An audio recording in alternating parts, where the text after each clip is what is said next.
toi, oui, tout à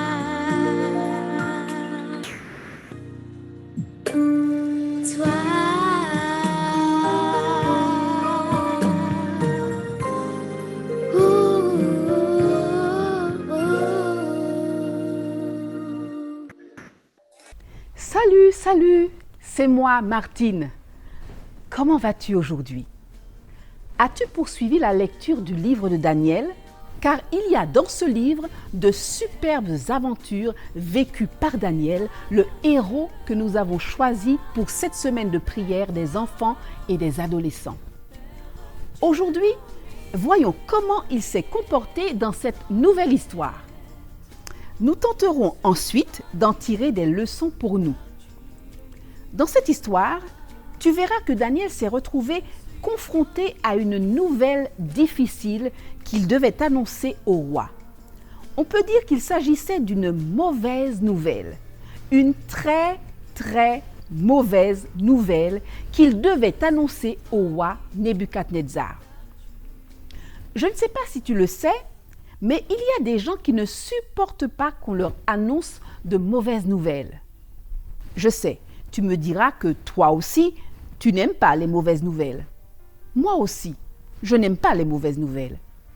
Mais il y a des gens qui se fâchent et qui peuvent se montrer violents avec ceux qui viennent leur apporter de mauvaises nouvelles.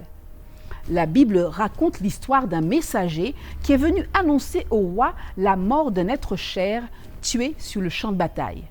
Fou de colère, le roi a fait exécuter le messager. Donc sache-le, les mauvaises nouvelles peuvent créer de la colère et des conflits. Pour en revenir à Daniel, il était au palais du roi Nebuchadnezzar et les choses se passaient tranquillement. Le roi lui-même était heureux et tranquille à Babylone. Il était satisfait de lui-même. Il regardait avec fierté son beau royaume où tous les peuples de la terre venaient lui demander de l'aide. Il venait également acheter à Babylone. Il venait se nourrir auprès de lui. Nebuchadnezzar admirait ses trésors nombreux. Et un jour, une fois de plus, il eut un rêve. Je dirais presque un cauchemar. Car dans le livre de Daniel, le roi Nebuchadnezzar parle d'épouvante. Son rêve l'a épouvanté. Verset 5 de Daniel 4.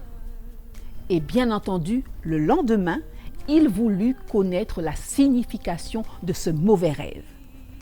Heureusement, il se souvenait toujours de ce rêve. Il souhaitait simplement l'explication.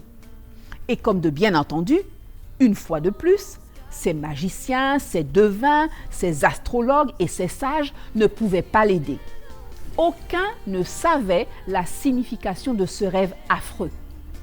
Il a donc fallu faire appel, comme toujours, à notre héros Daniel. Daniel avait été nommé chef des magiciens du roi. Nebuchadnezzar a donc pu raconter son rêve en détail. Dans ce rêve, il avait vu un arbre immense, fort, et que l'on pouvait voir sur toute la terre. Il avait de très belles feuilles. Dans les branches, au pied de l'arbre, autour de l'arbre et partout, il y avait des animaux et des oiseaux. L'arbre portait beaucoup de fruits. En fait, tous les animaux venaient se nourrir, s'abriter, se loger auprès de cet arbre majestueux et gigantesque. Et soudain, Nebuchadnezzar entendit un cri. Il s'agissait d'une voix sortie des cieux qui ordonna que l'on coupe l'arbre, ce bel arbre. Quand l'arbre fut coupé, on ne laissa en terre que le tronc et les racines. Fini le bel arbre majestueux que l'on pouvait voir au loin. Fini les animaux qui venaient trouver refuge sous son ombre et dans ses branches. Fini les fruits à profusion. Mais que signifiait ce cauchemar? Avait-il une signification? Et si oui, laquelle? C'est à ces questions que devait répondre le prophète Daniel qui a été appelé devant le roi Nebuchadnezzar. Comme toujours, Daniel avait l'humilité de reconnaître que toutes les explications qu'il donnait au roi sur ses rêves venaient directement de Dieu. Ce n'était pas par son intelligence que Daniel pouvait révéler et expliquer les secrets. C'est parce qu'il interrogeait d'abord Dieu qui ensuite lui disait quoi répondre au roi. C'est donc ce qu'il fit. Il demanda à Dieu de lui révéler la signification du rêve qu'avait eu le roi Nebuchadnezzar. Et Dieu ne tarda pas à lui répondre, sauf que l'explication serait pour le roi une très mauvaise nouvelle. Une très mauvaise nouvelle. D'ailleurs, il faut que tu saches que quand Dieu a révélé à Daniel l'explication du rêve de Nebuchadnezzar, Daniel lui-même a été troublé par l'explication. Nebuchadnezzar allait-il accepter l'explication du rêve? N'allait-il pas se mettre en colère contre Daniel et le faire jeter dans la fosse aux lions ou dans la fournaise ardente? Si tu avais été à la place de Daniel, aurais-tu eu le courage d'annoncer une mauvaise nouvelle et en plus, une mauvaise nouvelle qui concernait directement le roi? Une nouvelle sur sa santé mentale et sur sa royauté? Daniel, lui, n'a pas hésité. Comme à son habitude, il a gardé son calme. Il a prié Dieu, en qui il avait mis toute sa confiance. Et il a expliqué au roi son rêve. Calmement, tranquillement. Et le roi Nebuchadnezzar a accepté la sentence de Dieu à son égard, sans vraiment comprendre le comment ni le pourquoi. En fait, le rêve, et je t'invite à lire l'histoire dans Daniel 4, expliquait au roi que pendant 7 ans, il deviendrait fou. Oui, tu as bien entendu. Le roi Nebuchadnezzar allait devenir fou et vivre comme les animaux. Il allait manger de l'herbe comme les bœufs. Il n'aurait pas de toit sur la tête et serait alors mouillé par la pluie. Ses cheveux allaient devenir sales, longs et ressembleraient aux plumes de l'aigle. Ses ongles seraient comme les crochets des grands oiseaux. En fait, Dieu annonçait au roi Nebuchadnezzar qu'il deviendrait un clochard, sale et laid. Lui, le plus grand roi de la terre à cette époque. L'homme qui était toujours dans le luxe et l'opulence. Cependant, l'Éternel fut plein d'amour pour le roi Nebuchadnezzar, car il permit, chose extraordinaire, qu'il ne perde pas son royaume. En effet, ses ministres et ceux qui l'aimaient ont dirigé le royaume en attendant qu'il retrouve la raison. Et quand le roi Nebuchadnezzar retrouva la raison, il retrouva aussi son trône.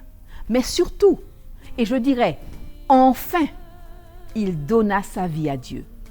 Il reconnut définitivement Dieu comme le seul vrai Dieu, devant qui il accepta de se prosterner. Le roi Nebuchadnezzar a déclaré dans Daniel 4 au verset 37, « Maintenant, moi, Nebuchadnezzar, je loue, j'exalte et je glorifie le roi des cieux, dont toutes les œuvres sont vraies et les voies justes, et qui peut abaisser ceux qui marchent avec orgueil. » Comme tu l'as compris, Daniel était une fois de plus chargé d'une mission importante. Cette fois, il s'agissait d'annoncer au roi Nebuchadnezzar une très mauvaise nouvelle. Malgré les risques qu'il encourait, il n'a pas hésité une seule seconde. Il a dit au roi la vérité. Il n'a pas cherché à la minimiser pour lui faire plaisir et calmer sa colère. Non, Daniel était véritablement un jeune homme qui marchait avec Dieu et qui lui faisait entièrement confiance. À travers son histoire extraordinaire, il t'invite à lui ressembler. Daniel t'invite à faire comme lui devant toutes les situations que tu vis. Fais confiance à Dieu. Reste vrai, juste et honnête.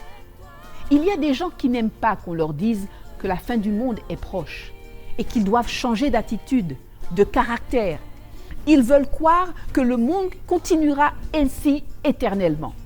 Pourtant, Ils doivent savoir que Jésus revient bientôt.